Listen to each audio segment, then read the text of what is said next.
Addiction to relationships. Why you can't stay alone. Imagine this. You recently ended a relationship, or maybe it's been a little while now, but the idea of being alone makes your stomach twist. You feel that emptiness, a growing anxiety. Then, as if by automatic reflex, you start looking for the next relationship. I need someone in my life, you think. But do you really? How many times have you found yourself jumping from one relationship to another without giving yourself time to breathe? And even worse, how often have you realized the relationship wasn't healthy, but you just couldn't leave? If this sounds like you, you're not alone. Addiction to relationships captures millions of people without them even realizing it. And the worst part?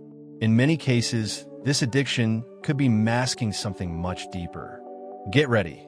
Today, we're going to explore what's behind this constant need to be with someone, where it comes from, and most importantly, how you can begin to break free from this cycle. No matter where you are on your journey, this is your reminder to focus on yourself, because ultimately, learning how to be alone is the most important step toward building a happy relationship. The truth about loneliness. Before we dive into why you might feel so uncomfortable being alone, it's important to pause here. Loneliness itself isn't the problem. It's a normal human experience, something everyone feels at some point in life. The real issue arises when loneliness becomes unbearable, or when it convinces us that we constantly need another person to feel complete. Reflection. Have you ever felt that panic or emptiness when you've been alone for too long? Have you ever looked at your own company and thought, this isn't enough? Now, let's go deeper. Why do some people feel an almost desperate need to be in a relationship? What's behind that? The simple answer, that constant need isn't always about the relationship itself. In fact, it's often tied to something far deeper, something that has been with you for much longer. Let's uncover this together. The root of addiction, connection or compensation. When you find yourself addicted to relationships, the pattern may look something like this. You feel empty, alone, or lost.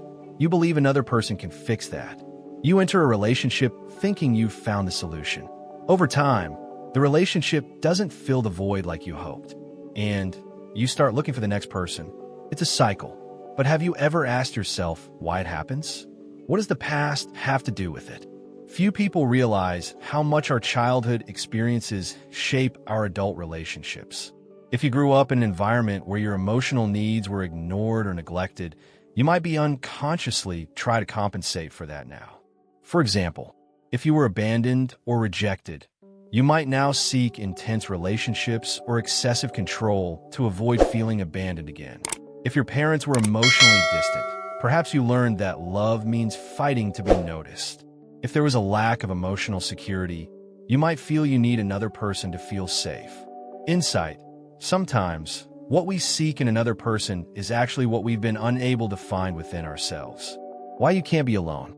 Let me share something important. Truly being alone with your own company can feel terrifying for someone carrying emotional wounds. That's because in the silence of solitude, the things we've been avoiding start to surface. Insecurities, repressed emotions, or even that inner void. Often, the search for a relationship is an attempt to distract ourselves from these emotions. After all, isn't it easier to focus on the dynamic with someone else than to look inward? Think about this. How many times have you tried to fill yourself up with another person because you were afraid of what you might find if you looked inside? The illusion of being complete. Have you ever heard that famous line from romantic movies? You're my other half. You complete me. Well, it's time to toss that idea in the trash. When we believe someone else has to complete us, we automatically diminish our own value and place the responsibility for fixing something that only we can address on someone else. This creates a trap. A partner might temporarily alleviate the feeling of loneliness.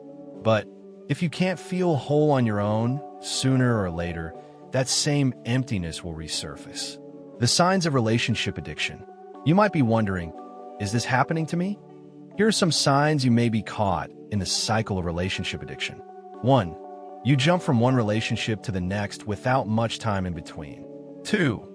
The idea of being alone for an extended period terrifies you. 3. You feel incomplete without being with someone. 4. You stay in unsatisfying relationships out of fear of being alone. 5. You ignore your own desires and needs to keep your partner happy.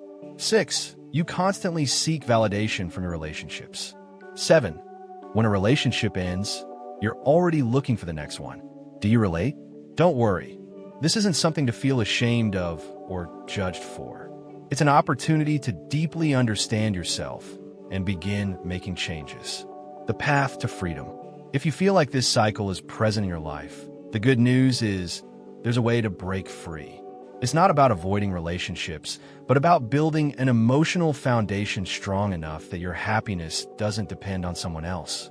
First, build your inner foundation. Before looking to another person, turn inward. Ask yourself, what scares me so much about being alone? Dive into hobbies, passions, and interests that nourish who you are. Develop the habit of enjoying your own company. Second, reparent your inner child. Often, when we feel an urgent need to be with someone else, it's a part of our inner child crying out for attention. Create moments of genuine self-care. Allow yourself to recognize and validate your emotions. Third, establish healthy boundaries. If you're in a relationship, ask yourself, how much of this relationship is about my desire for connection, and how much is about my fear of being alone? Learning to recognize boundaries helps create a lighter, more authentic dynamic. Fourth, find a support network. Relationships don't always have to be romantic. Friendships, communities, and even meaningful family connections can be great ways to build connection without falling into emotional dependency. Fifth, experiment with therapy. Understanding the roots of this pattern can be challenging to do on your own. Trauma-informed or attachment-focused therapies can profoundly help you reconnect with your own needs. The beauty of being alone. Being alone isn't loneliness, it's freedom. It's creating a safe space for yourself, where you learn to listen to, understand, and love yourself without intermediaries. Being alone isn't the end, it's an opportunity. And here's the secret. When you learn to be content with yourself, the relationships you attract afterward are infinitely healthier. After all, you're no longer connecting out of need, but out of choice. Remember, you don't need someone else to complete you. You're already whole. Time to act. Now, let me challenge you. Take a week to observe your relationship with solitude. How do you feel when you're alone with yourself? What thoughts or emotions come up? And if you feel the urge to seek someone else, pause and ask yourself, what am I trying to avoid by doing this? Share your reflections in the comments. I'd love to hear how you're navigating this journey. And remember, relationships are wonderful, but building a relationship with yourself is transformative. See you in the next video, where we'll learn how to create authentic connections without falling into patterns of emotional dependency. Until then,